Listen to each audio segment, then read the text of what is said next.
What's up, guys? How are you? We got 4 bonuses tonight. Whittaker, Shara, Volkov, and Lima. They all won $50,000. Congratulations to them. Who's got the first question? Dana, just down here. Obviously, new market, Saudi Arabia. I think you've come in here, you had a good crowd, and you're leaving with a movie by Zack Snyder, it sounds like. How have you found this week and this new market? Leaving with a what? A movie by Zack Snyder, of course. Yeah. Obviously, the Sheikh is very aggressive.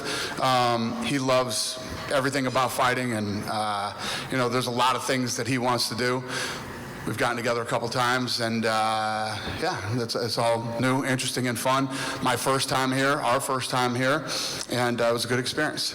Robert Whittaker, great performance by him, first round Incredible finish. performance. For someone like him who, kind of got written off a little bit, he had a couple of key losses, for him to fight back and emerge back at the top of the pile, what does it say about him and his longevity? Yeah, 100%. And taking a guy that, I'm not kidding you, nobody in the top 15 wanted to fight this guy. So this guy would have been the co-main event last weekend at, he had a full camp, came in. Hamzat calls this guy one of his toughest fights he ever had, and Whittaker made it look easy tonight. He looked like a stud.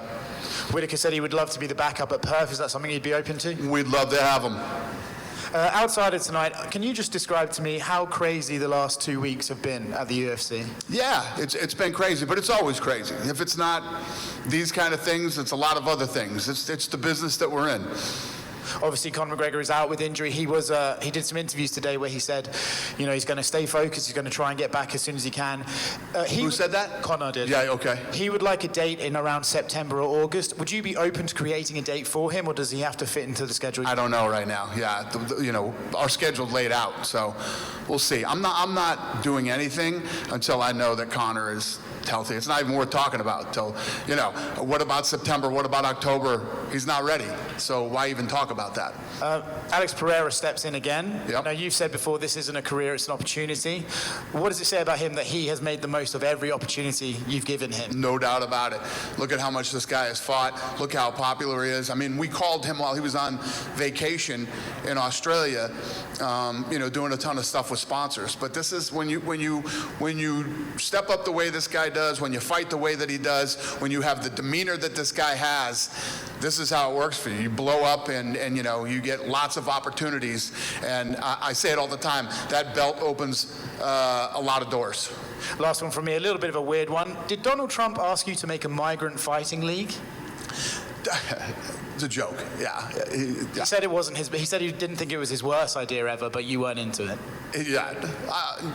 No, it was a joke. It was a joke. I saw everybody going crazy online. But yeah, he did say it. Hey, Dana here. Obviously, you had 2 big losses, Hamzat and Conor. What hit you the most? What was the hardest situation for you? Well, we've lost a lot. I mean, it's more than just those guys. We've had a lot of fights fall. I mean, one of the fights fell apart like, Shara. I think there were 3 different opponents for him. Hill fell off. And, I mean, the list goes on and on. It's funny because we'll go on these spurts where you get no injuries, and then you get these injury bugs, man, and it just keeps rolling. What was your question? Sucks. Yeah. No, it sucks. It's not fun, but it's part of the business and something we got to deal with. So you mentioned Shara today. Were you impressed with his performance tonight? Because the first time when he fought, you said you don't know how he's from Dagestan but has no wrestling. How did you like his performance tonight? Yeah, no, he looked good tonight. Can't take it away from the fact that Tricoli came in here and took this fight on short notice. The kid's an absolute stud. He wasn't on the bonus list, but let me tell you what, we're going to take very good care of him too, for stepping up and doing what he did and having the heart. He took some big shots, unbelievable leg kicks, and he fought like an absolute savage tonight. So we appreciate it and we respect him very much. And Shara looked great. I mean, when you got a guy that comes in on short notice, tall, rangy, dangerous on the ground, he fought the fight he needed to fight. Kicked his legs all night, stuck with his game plan, picked him apart with punches, and then when he saw he was in trouble, he went in for the kill. You couldn't have a better performance. People also wondering a lot about Shara if he can compete in the United States. Can he? Yes. Probably not. We'll keep him out here. I wanted to ask you about Volkov. After this victory, is he in a title position, possibly fighting Espinal? Well, obviously tonight was a good night for him. He put himself in a really good position. Looked good doing it. Came in with another one that came in with a great game plan, implemented it, picked him apart, and won the fight. And yeah, I don't talk about title fights tonight. The fight just got over, but he definitely put himself in a great position. And the last one from me. Obviously, McGregor has a fight with Chandler, but Islam and his team talking a little bit about him possibly fighting Conor. Have you ever thought about this fight? I'm not thinking about Conor fighting anybody right now. Yeah. Dana? Yep. What's next for Ikram, and was the risk he took worth it? What's next for Ikram? Ikram Aliskerov. Yeah, listen, he stepped up and took a big fight against one of the absolute best in the world, one of the best in that division of all time. I say it all the time that this is a business of opportunities. He took the opportunity, came in tonight, and came up short. The other thing, it's not that Ikram doesn't have the talent to be in there. He's never been on the big stage like this before. This was his first time, and I'm sure he felt it. So now he's got this behind him. He's done it, and he's got to go back to the gym, work on some things, and he's got this experience under his belt now. Was you surprised for such fast knockout? What's the price for what? Were you surprised about such a fast knockout? No. Robert Whittaker's a bad dude. Robert Whittaker hurt him. He jumped on him, and that kid, Aliskerov, came out of had a full camp. He was supposed to fight in the co-main event last weekend. Nobody in the top 15 wanted to fight that kid. Nobody wanted to fight him.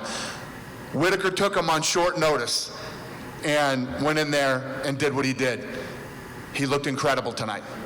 Thank you. Thank you. Dana, you mentioned about coming back to Saudi Arabia in the post show. You mentioned about coming back to Saudi Arabia in the next year. Can we expect maybe a bump up to a pay-per-view or something like that? Is that something that you talked? Well, I don't. We have a deal right now for fight nights. So.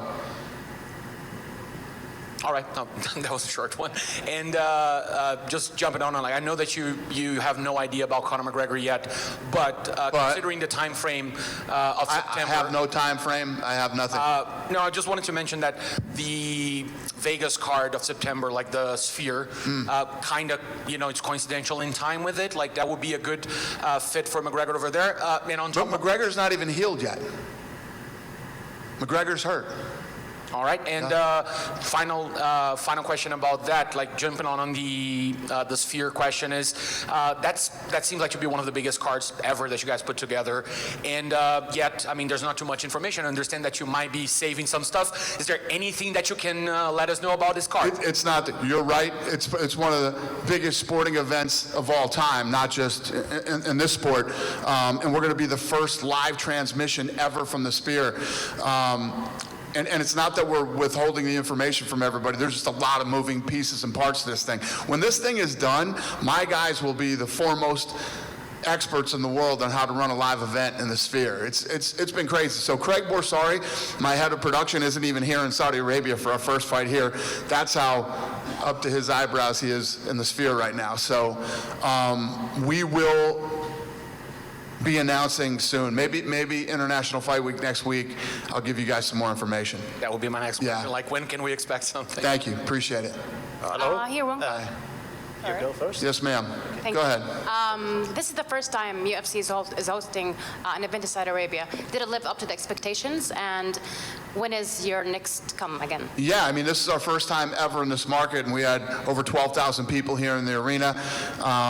It was a great experience. Thank you. Дана, здравствуйте. Ассаламу алейкум. Я Бахредин Джалов из Таджикистана, издание «Азия Плюс». Ты ведешь? From Tajikistan, the paper is called Asia Plus. That's where he's from. That's why he's asking questions. Да. В прошлом году 4 бойца из Таджикистана подписали в UFC. Сегодня Мухаммад Наимов и Муин Гафуров выступили. Поражение Мухаммада Наима удивило ли вас? И будете ли вы в будущем подписывать бойцов из Таджикистана? 4 fighters from Tajikistan signed last year with the UFC. Today, 2 of them were fighting. 1 of them lost. Were you surprised that 1 of them lost? And will you continue to sign fighters from Tajikistan? Of course. I mean, as long as there's talented people coming out of there, we'll always sign guys. I'm never surprised whether guys win or lose. This is the game. You win some, you lose some, and there's so many different ways to win and lose in this sport. Anything is possible. So, yes, we will continue to sign more talented people from there. Okay, hello everyone. Abdurrahman from Colors of Riyadh. My question is, how did you find the experience here in the UFC in Saudi Arabia, especially, including the part with the Riyadh season? How do you feel about your first experience here in Saudi Arabia, especially with the Riyadh season being a partner? Yeah, like I was just telling her, you know, we sold over 12,000 seats in a new market, and you know, everywhere I've gone, there's been people from all over the world here at this event. I ran into a lot of them at the mall today, at the restaurant last night. So it's been good. It was fun coming to this market, and I love how passionate Sheikh Turki is about combat sports and you know what he's looking to do here in this part of the world. Okay, And all over the world, actually, when you think about it. we hope we will see you again, hopefully. We'll be happy to see you again, hopefully. Thank you, sir. Appreciate it. Yeah. Dana, how do you see this event contributing to the MMA scene here in Saudi, and are you already thinking of any initiatives to develop local talent here in Saudi Arabia? Yeah, I think, you know, in this region now, you're starting to see talent come from here, and with the amount of money that's going to be poured into both sports, not just MMA, but boxing too, you're definitely going to see some talent coming from here. And one last question. What was your most memorable part of putting this event together here in Saudi and the event itself? My most memorable part, anytime you come into a market for the first time, it's that experience of the first time that I walked into the arena, the weigh-ins, just everything that you normally experience during fight week. When you do it in a different place, it's always exciting and fun. Thank you. Thank you. Kelvin Gastelum obviously struggled with his weight cut this week. So is he staying at middleweight or is it welterweight still? I don't know. You know, I'm not thrilled with Kelvin Gastelum right now. You know, this guy's missed weight like 3 times in his career. You got kids taking fights on a week notice, jumping off cards, coming over here and making weight, and Kelvin doesn't make weight. It's extremely disappointing. And is there any update on Hamza and when he's going to fight next? Or no clue. You know, we'll see what happens. You know, obviously, maybe we try to move him over to Abu Dhabi and see if he can make that fight. Okay, and just the last one. You announced that Paige Van Zandt is going to be in Power Slap. So how did that come about? You know, I said this would happen. I said that you're going to start to see people crossing over into Power Slap, and yeah, Paige is the first that, you know, that everybody knows and has such a big following. Hello, Dana. Yep. Why didn't you give Magomed Ankalaev a fight for the title? He has the longest unbeaten streak in the lightweight division in history. In the history of light heavyweight division after John Jones. Why didn't you give Magomed Ankalaev a chance to fight for the title, as he has the longest unbeaten streak in the light heavyweight division behind only John Jones? Yeah, he's right there. He's right there. He will fight for a title as long as he holds his standing there. Yeah. Then once you said that your dream is to make a fight that sells 8 million pay-per-view. Well, that's not what I said. What I said was, everybody asked me, what do you think the ceiling is on this sport? And my response to that is, now that everything is starting to stream, Lorenzo and I used to dream of a day where a fight would be on the same channel everywhere, all over the world. And what is the ceiling? 8 billion people. There's 8 billion people in the world. So who knows? Who knows what one could possibly do someday as streaming continues to get bigger and the sport continues to grow all around the world. And we come into new markets like we did here and open up other new markets throughout the years. I'm just curious, what fight in the world, in the UFC, in boxing, between bloggers, businessmen, or even politicians could potentially make 8 million pay-per-views. Zuckerberg versus Musk.